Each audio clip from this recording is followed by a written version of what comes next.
नमस्कार, times of Swaraj में आप सबों का स्वागत है। मैं हूं संतोष सिंह और आज हम टाइम्स ऑफ स्वराज में बात कर रहे हैं कि बीपीएससी के द्वारा शिक्षक बहाली की जो परीक्षा ली गई है, उस बहाली प्रक्रिया में जो चीजें सामने आ रही हैं वो संकेत है कि सेंटर पर सेटिंग हुई है और बड़े स्तर पर सेटिंग हुई है, ऐसे संकेत दिख रहे हैं।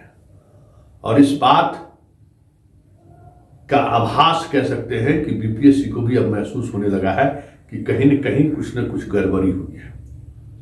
और उसी गड़बड़ी को देखते हुए अब बीपीएससी ने सख्त कार्रवाई करने का निर्णय लिया है ऐसे छात्रों पर जो छात्र परीक्षा में शामिल हुए, परीक्षा दिए, लेकिन डॉक्यूमेंट्स वेरिफिकेशन में वो नहीं है। बीपीएससी अब ऐसे छात्रों की कॉपी भी जांच रही है कि वो कॉपी में क्या किए, क्योंकि ये लगातार शिकायतें मिल रही थी कि कुछ खास सेंटर पे लगातार रोल नंबर ऐसे हैं जहां के बच्चे शिक्षक परीक्षा में कंपीट किए हैं। इन चीजों की सूचना जैसे जैसे आयोग के पास आनी शुरू हुई, आयोग को कहीं न कहीं लगा कि कुछ न कुछ चीजें ऐसी हुई हैं जिस वजह से ये अप्रत्याशित है कि 1 से लेकर 30 तक लगातार बच्चे पास कर जाएं, बीच में 1-2 बच्चे पास ना करें, ये कैसे संभव है, जबकि पूरा हॉल परीक्षा पास कर रहा है। ऑब्जेक्टिव सवाल है। तो वो जो 2-3 बच्चे पास नहीं किए हैं, क्या वही डॉक्यूमेंट्स वेरिफिकेशन कराने नहीं आए? बड़ा सवाल है और तकनीकी सवाल है कि ऐसे सेंटर पर जहां के बच्चे सबसे ज्यादा पास किए हैं, उन सेंटर पे अगर 1 to 30 रोल नंबर के बीच में 15, 18, 17 रोल नंबर पास नहीं किया है या 6 रोल नंबर पास नहीं किया है, तो उसकी कॉपी की जांच हो रही है कि क्या वही स्टूडेंट तो नहीं है जो डॉक्यूमेंट्स वेरिफिकेशन में नहीं आया, क्या वो सेटर तो नहीं था, सॉल्वर तो गैंग से जुड़ा हुआ नहीं था। ये सारी चीजें अब उठनी शुरू हो गई है और यही वजह है कि ऐसे हजारों छात्र तो नहीं है, लगभग 4000 ऐसे छात्र हैं जिनको बीपीएससी ने 7 तारीख तक, 7 नवंबर तक ईमेल के माध्यम से जवाब देने को कहा गया है कि आप किस परिस्थिति में डॉक्यूमेंट्स का वेरिफिकेशन नहीं कराएं। और अगर संतोषजनक अगर आपका जवाब नहीं रहा तो बीपीएससी द्वारा आयोजित किसी भी परीक्षा में आपको सम्मिलित नहीं होने दिया जाएगा, पहली बात। साथ ही वो कदाचार की श्रेणी में मानी जाएगी, दूसरी बात। और तीसरी बात कि अगर और कुछ भी बातें सामने आई तो एफआईआर भी दर्ज होगा। मतलब कहीं न कहीं जो इन चीजों की आशंका जताई जा रही थी, बीपीएससी को भी अब लग रहा है कि सेंटर के स्तर पर कुछ चीजें हुई हैं। अब इस मामले की तहकीकात का जो तरीका है, अब बीपीएससी के पास रिजल्ट आने के बाद यही सारे तरीके बचे हैं।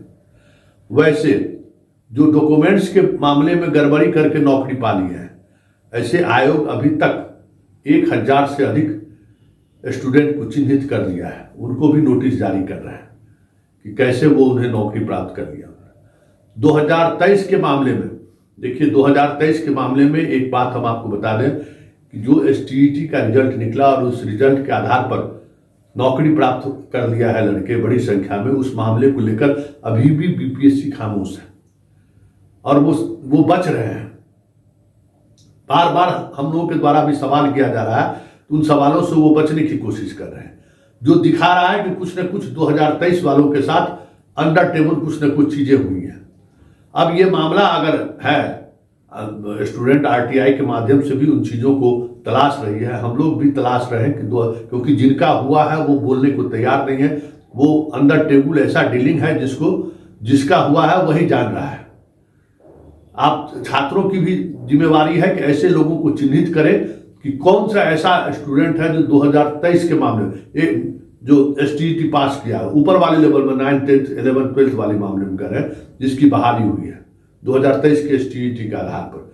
उस ऐसे छात्रों को आप तलाश करिए, क्योंकि बड़े स्तर पर वो लोग बहाल हुए हैं, ऐसी खबरें हम लोगों को भी लग रहा है। और इस पूरे बहाली प्रक्रिया में कहीं न कहीं जानकारी सभी को है।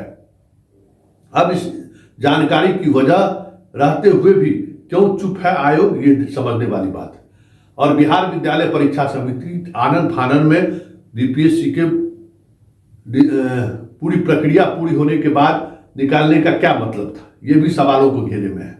और आनन फानन में 4 दिनों में फॉर्म भराते हैं, आप 1 महीने के अंदर रिजल्ट दे रहे हैं, उसके पीछे क्या खेल है। ये सारी चीजें ऐसी हैं जो कहीं न कहीं सवालों को घेरे में है। और ऐसे में अगर छात्रों को न्याय नहीं मिलता है तो पूरे, क्योंकि देखिए सवाल ये नहीं है कि आप बहाल कैसे कर रहे हैं, सवाल ये है कि नियम जो है या जो आधार पर बहाली हो रही है उसमें खास तौर पे पारदर्शिता बढ़ती जा रही है कि नहीं बढ़ती जा रही है।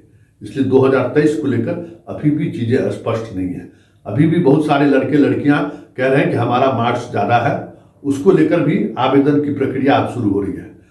29 अक्टूबर से आप आवेदन कर सकते हैं, 7 नवंबर तक आप आवेदन कर सकते हैं। आपको जिस तरीके से हमने कल बताया था कि स्पीड पोस्ट के माध्यम से आप तुरंत भेजिए परीक्षा नियंत्रक को, वो इस मामले में जो फैक्ट होगा उस फैक्ट से आपको अवगत कराएंगे।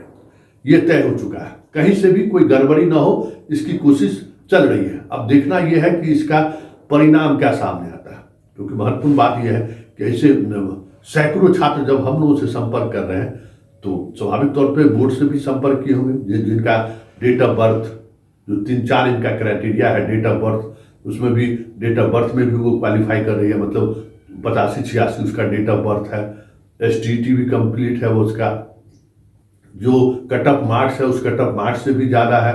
कैटेगरी में भी वो फुलफिल बन रहा है, फिर उसकी बहाली क्यों नहीं हुई है।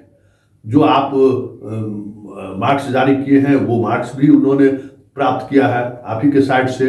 जिन लोगों का आपने रिजेक्ट किया है वो उस सूची में भी उसका नाम नहीं है, ओमार सीट उसका सही है, ये साफ दिखा रहा है। जिस विषय में उन्होंने भरा है उसी विषय का उन्होंने परीक्षा भी दिया है, विषय भी गलत नहीं भरे हैं ये लोग, तो फिर कहाँ से ये चीजें सामने आ रही हैं। तो ऐसे छात्र अब आप शिकायत कर सकते हैं, शिकायत के लिए दरवाजे खोल दिए गए हैं। आप उस आधार पर आप सब कुछ नोटिफिकेशन भी जारी हो गया है कि कैसे आपको शिकायत करनी है, वो सारे उन सब मसलों को लेकर शिकायत दर्ज कर दी है। लेकिन इन सब से इतर जो सबसे महत्वपूर्ण बात है जिसको लेकर छात्र काफी सशंकित थे कि सॉल्व करने वाला ग्रुप जो है इस परीक्षा में भी सक्रिय था, ऐसा अब सामने आने लगी, ऐसी बात अब सामने आने लगी है।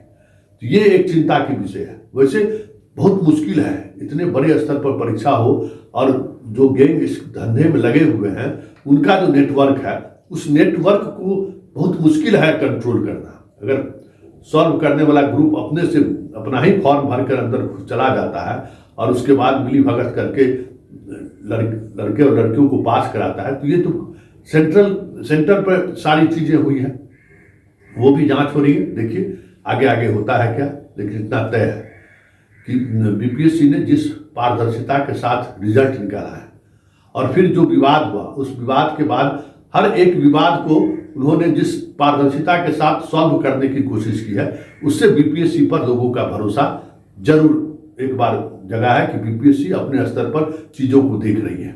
और अब जो भी सवाल आपके हैं उन सवालों को लेकर भी बीपीएससी सजग है, ये भी अब दिख रहा है। रही बात उन सवालों का जिन सवालों से हम भी इत्तेफाक रखते हैं, आप भी इत्तेफाक रखते हैं, बस वही 2023 STET 2023 के STET वाले मामले में अगर जो कुछ भी झोल-झाल की संभावना व्यक्त की जा रही है तो ये तो बहुत ही बेईमानी होगा, ये बहुत बड़ा बेईमानी होगा। इसलिए उस पर नजर बनाए रखना है।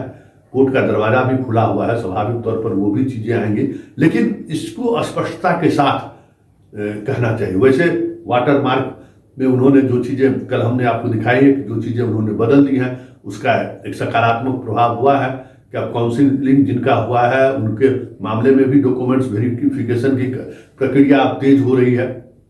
शिक्षा विभाग उसकी प्रक्रिया तेज करने वाली है और उसमें अगर आपने गड़बड़ी की है तो फिर कार्रवाई होगी, FIR ही दर्ज नहीं होगा।